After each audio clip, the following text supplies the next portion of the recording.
Hi guys, my name is Jeremy Ferry. I'm the owner of Pure Performance Fitness Center in Springfield, Illinois. It's a small gym. I just usually train people out of it and then I give them 24-hour access if you care about that.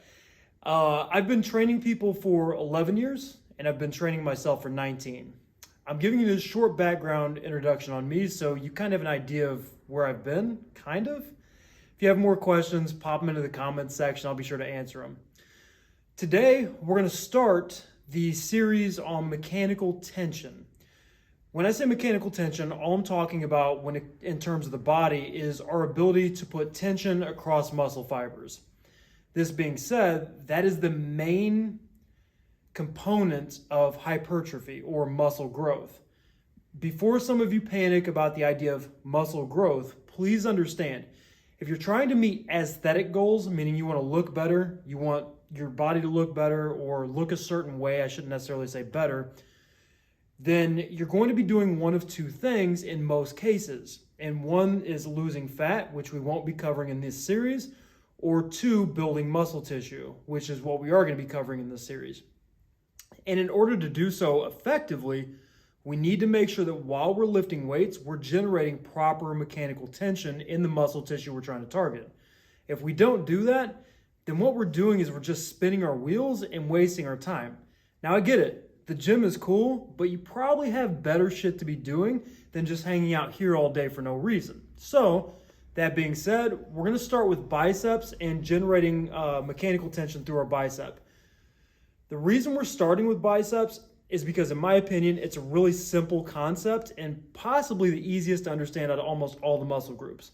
What we really need to know is that it attaches here and it attaches here, okay? And what that means is that this thing does primarily two things. One, it helps you bend your elbow, and then two, it'll also assist with lifting your upper arm or lifting your arm. So when we talk about mechanical tension, especially in the bicep, I want you to think about joints and the joints at play.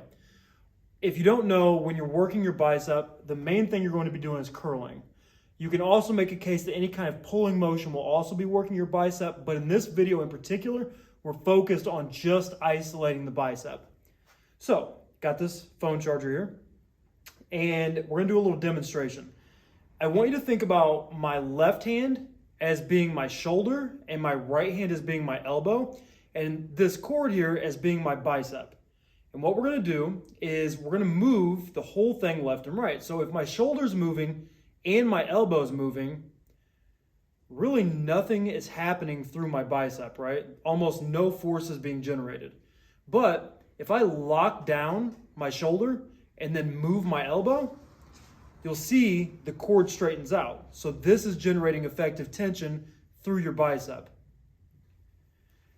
Run a gym. One of my members just came in. He was very courteous. He's like, "Is this cool?" And I'm like, "Yeah, come on in. It's fine." Anyway, so you got the idea, the concept of mechanical tension. So now we're going to talk about proper setup and what to do to effectively target your bicep more efficiently. So I'm going to grab a weight and we're going to put this practice into play, okay? So we want to lock down movement at the shoulder if we're going to be working our bicep, at least in this instance. You can make a case against that, but you're probably better off, especially if you're just going for aesthetics, just to lock your shoulder down. And if you want to train different aspects of your bicep, aiming for different positions and setups, I'm going to show you a preacher curl here in a second, rather than moving multiple joints during a bicep curl. Shoulder back, elbow down to your side, and you're going to pick the dumbbell up like so, and then back down. Now your range of motion could be dependent on a lot of things. If you've had an injury in the past, if you're just not a very flexible person, but most of the time, and almost everybody, we really want to make sure we see this hand get all the way up to the shoulder and then back down. And if you do have mobility issues, work with what you can, try to stretch out, try to mobilize the tissue first, and then go from there. And you'll notice that when we curl, we're trying as hard as we can not to rock back and forth at our shoulder. Because if we're doing this, just like I demonstrated with the phone cord, not as much tension is going through our arm, right? And you can think of the same thing if we're actually rocking our entire body during a curl. And you can make a case for cheat curls, they have their place, But ideally, if we're trying to generate tension, it's like this. Also, when we curl, we want to avoid lifting our elbow up as we curl, okay? Now, I talked about angles, and a preacher curl is a perfect example of this. So let's first talk about the setup of a preacher curl bench. When I go to sit on this, I want to make sure my upper arm is locked down on this thing. I want my armpit tight against the top of this pad, and I want to make sure that I'm stable on this bench, okay? So you can put your feet out in front of you, and typically you could do this with 2 dumbbells or an easy curl bar or even a barbell. But make sure that your arm is planted, firm grip on this thing. Come down. I don't typically go full extension. I stop a little bit before, but we want to make sure our chest and our shoulders firmly planted on this because we want to avoid rocking with this. Because again, if multiple joints are moving, we're getting less effective tension through our bicep. So 2 great exercises and the setup for both of them.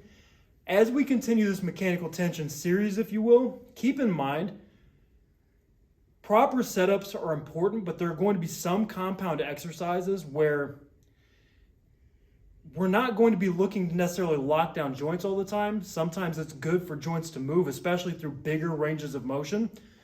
So there's a time and a place for movements that require you to move at multiple joints, and we'll treat those movements as such when we get there. Anyway, hopefully you liked this video. I hope it gave you some good information. If you have any questions for me, you really like the video, you want to comment on it, be sure you drop them in the comment section. Hopefully you like this. Go ahead and like the video and subscribe so I can put out more content for you guys. Thank you for watching, and I'll see you guys in the next video.